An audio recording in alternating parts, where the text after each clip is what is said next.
Армысыздар, құрметті қонақтар, әріптестер, оқырмандар. Қайырымдылық, адамгершілік белгісі тақырыбындағы әдеби әңгіме кешке қош келдіңіздер. Күнделікті өмірде үлкендердің қолдан келетін жұмысты ұйымдастыру барысында ойын және оқу ісі жоспары түрінде іске асады. Сондай-ақ жас ұрпақтың қабілет пен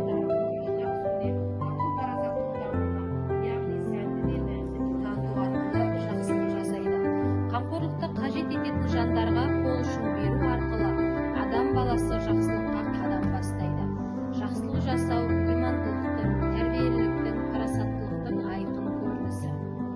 Ертеңге талпыныс, болашаққа бағдар, игі іске ұмтылыс адамзатқа тән. Асыл арманына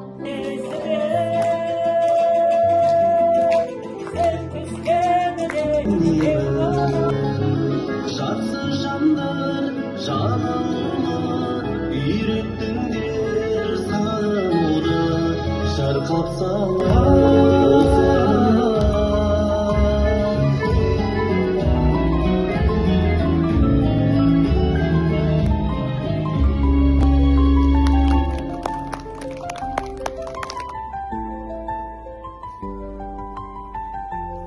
Құрметті мәдениет үйінің қызметкерлері, кітапхана, ауылымыздың кітапхана қызметкерлері, сіздерге мың алғыс айтамыз.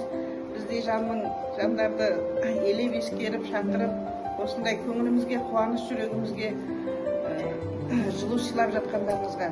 Еліміз аман, жұртымыз тыныш болсын, балаларымыз бақытты болсын.